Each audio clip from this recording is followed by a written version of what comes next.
Hello everyone, आज हम देखेंगे स्वस्थ वित्त पेपर 2 का चैप्टर 15 जिसमें स्कूल हेल्थ सर्विसेज आता है।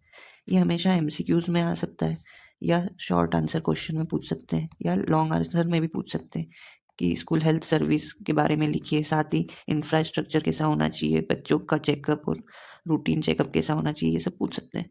तो आज अपन स्कूल हेल्थ सर्विसेज पढ़ेंगे। सबसे पहले देखते हैं health problems of school children, मतलब जो बच्चों में क्या क्या हेल्थ प्रॉब्लम होती है वो।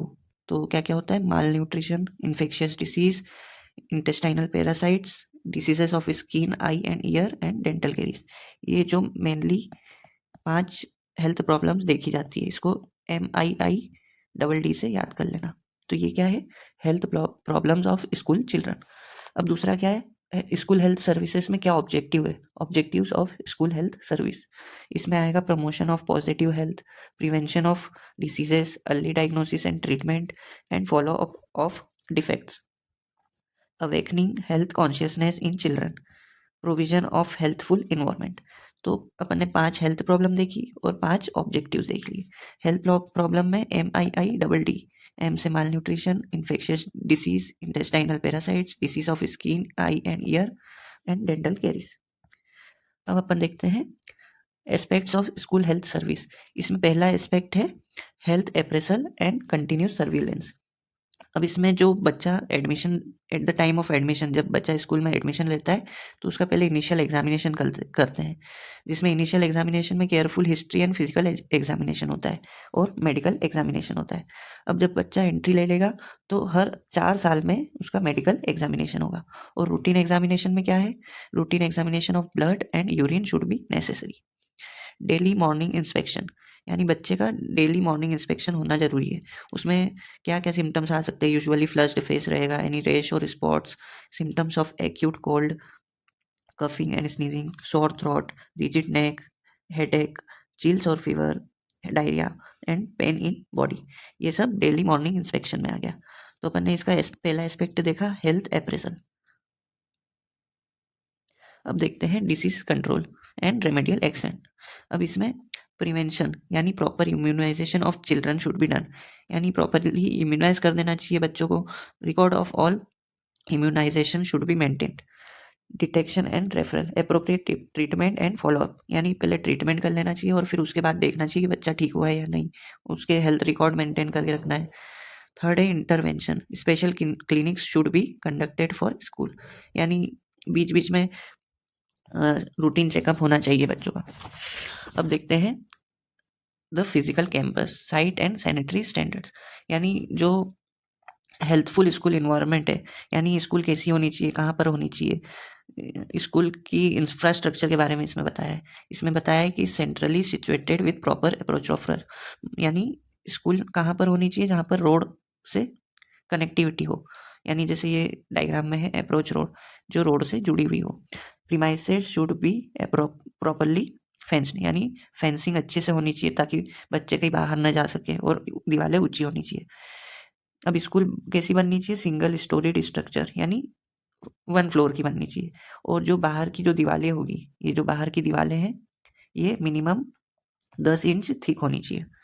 अब जो ये लैंड एक्वायर करते हैं तो 5 एकड़ तो मेनली प्राइमरी स्कूल के लिए होना चाहिए, और जो हायर सेकेंडरी स्कूल है उसके लिए क्या है? 10 एकर्स। ये एमसीक्यूज में पूछ सकते हैं, इसको याद रखना। प्राइमरी स्कूल में 5 एकड़ से और हायर सेकेंडरी स्कूल में 10 एकड़ से। ठीक है। अब इसमें क्या, सुटेबल लैंड इज रिक्वायर्ड, मतलब समतल जमीन होनी चाहिए, ऐसी उबड़ खाबड़ नहीं होनी चाहिए, प्लेन जगह पर स्कूल की बिल्डिंग बनी होनी चाहिए। ठीक है। अब देखते हैं स्कूल बन गई है, अब इसके अंदर की क्लासरूम्स कैसे होनी चाहिए। तो क्लासरूम में sufficient natural light, preferably from left, यानी लेफ्ट साइड से नेचुरल लाइट का आना। अब नेचुरल लाइट कहाँ से आएगी? विंडोज से आएगी या वेंटिलेशन से आएगी या डोर से आएगी। तो सफिशिएंट नेचुरल लाइट कहाँ से? लेफ्ट साइड से आनी चाहिए। दूसरा क्या है? Combined door and window area at least 25% of floor area, यानी 25%, जो 100% फ्लोर एरिया है उसका 25% डोर और विंडो का कंबाइंड एरिया होना चाहिए। Ventilators not less than 2% of floor area, यानी वेंटिलेटर्स 2% से कम नहीं होने चाहिए फ्लोर एरिया के। फ्लोर एरिया कितना है? 100% है। तो इसमें से 25% विंडोज़ और डोर्स के लिए, और नॉट लेस देन 2% क्या है? वेंटिलेटर्स। अब बच्चा पढ़ाई करेगा तो उसके लिए चेयर और डेस्क कैसी होनी चाहिए? Minus type desk, chair with proper back rest, यानी बच्चे को लिखते अच्छा बनना चाहिए और बैक की प्रॉब्लम नहीं आनी चाहिए, ऐसी चेयर होनी चाहिए। ठीक है। अब रीडिंग के लिए डेस्क का 45 डिग्री एंगल पे होना चाहिए, यानी ये जो डायग्राम में बताया 45 डिग्री एंगल पे होना चाहिए, और desk inclined for 15 degree for writing. जब बच्चा लिखेगा तो 15 डिग्री पे होगा, और रीडिंग के लिए 45 डिग्री है। तो ये दो एमसीक्यू में पूछ सकते हैं। 45 डिग्री किसके लिए? रीडिंग के लिए, और 15 डिग्री किसके लिए? राइटिंग के लिए। ठीक है। और जो फ्लोर एरिया होना चाहिए एटलीस्ट 10 स्क्वायर फीट पर स्टूडेंट। तो ये सब इंटीरियर स्टैंडर्ड्स थे। इसके पहले अपन ने देखा स्कूल के आउटर एक्सटीरियर स्टैंडर्ड्स, ये इंटीरियर स्टैंडर्ड्स है। अब देखते हैं स्कूल में क्या क्या फैसिलिटीज़ प्रोवाइड होनी चाहिए, जैसे वाटर एंड सैनिटेशन। अब जो यूरिनल रिक्वायरमेंट है, जो टॉयलेट्स बिल्डअप होते हैं, वो 1/60 स्टूडेंट्स होने चाहिए, ये मिनिमम क्राइटेरिया है। एंड लेटरिन रिक्वायरमेंट क्या है? 1/100 स्टूडेंट्स। ये भी एमसीक्यू में पूछ सकते हैं कि यूरिनल रिक्वायरमेंट क्या है, लेटरिन रिक्वायरमेंट क्या है, 1/100 स्टूडेंट्स। और सेपरेट अरेंजमेंट होनी चाहिए बॉयज़ की और गर्ल्स की। ठीक है। अब वाटर सप्लाई क्या कैसा होना चाहिए? कंटिन्यूस होना चाहिए, इंडिपेंडेंट होना चाहिए, सेफ होना चाहिए, पोर्टेबल वाटर सोर्स होना चाहिए। ईटिंग फैसिलिटीज़ कैसी होनी चाहिए? जिसमें वेंडर्स को अप्रूव कर दिया जाए स्कूल द्वारा, यानी स्कूल किसी वेंडर को अप्रूवल दे देगा और वो अपना कैंटीन खोल सकता है। ठीक है। अब न्यूट्रिशनल सर्विसेज कैसी होनी चाहिए? मेनली जो डेली रूटीन डाइट है उसका 1/3 डेली कैलोरी रिक्वायरमेंट मिलना चाहिए। दूसरा क्या है? Half of the daily protein requirement, यानी जो भी अपन खाना खाते हैं उसका इस स्कूल में जो मिलता है उसका 1/3 एटलीस्ट डेली कैलोरी रिक्वायरमेंट होना चाहिए। दूसरा क्या है? Half of daily protein requirement, यानी ये क्राइटेरिया फुलफिल होना चाहिए। School children should be assured of at least one nourishing meal, यानी एक नरिशिंग मील स्कूल चिल्ड्रन को मिलना चाहिए। Mid day meals provided through school cafeteria. Mid day meals की मिड डे मील्स का प्रावधान होना चाहिए ताकि बच्चे अपनी कैलोरी रिक्वायरमेंट पूरी कर सके और प्रोटीन रिक्वायरमेंट अच्छी हो, यानी माल न्यूट्रिशन की जो अपन ने पहले पढ़ा था माल न्यूट्रिशन, वो खत्म हो सकता है। दूसरा क्या है? जो मॉडल होना चाहिए वो क्या है? ऑपरेशनल होना चाहिए और नो प्रॉफिट नो लॉस की बेसिस पे होना चाहिए, यानी ना तो प्रॉफिट कमाना चाहिए ना लॉस होना चाहिए। तो ये न्यूट्रिशनल सर्विसेज थी। अब होलिस्टिक अप्रोच में क्या है? Holistic wellbeing and specialised care.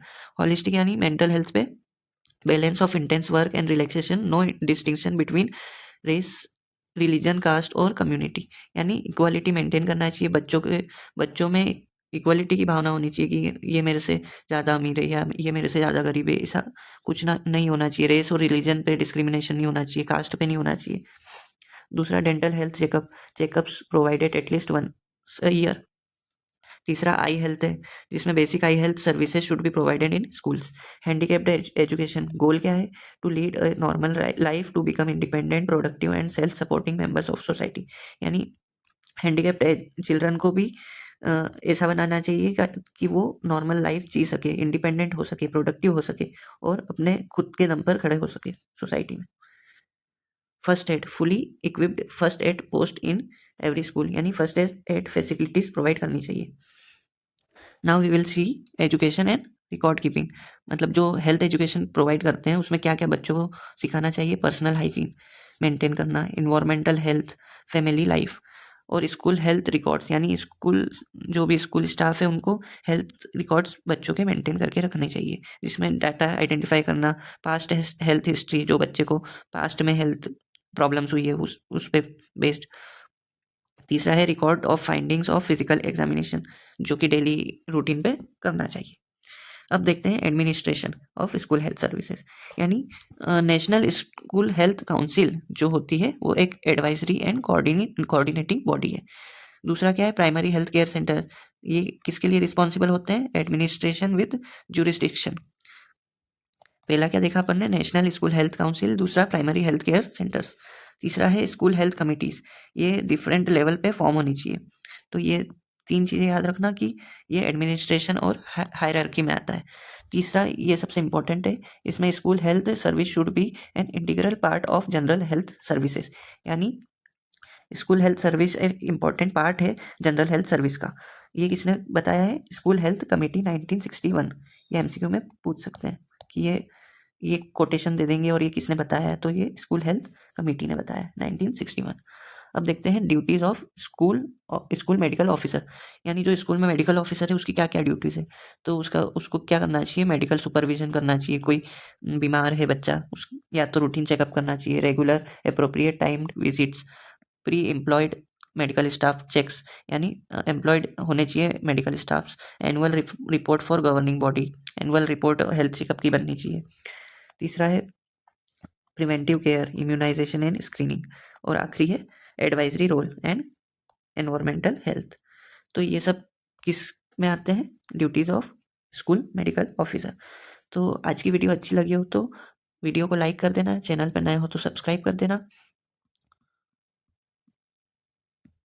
मिलते हैं नेक्स्ट वीडियो में। Thank you everyone.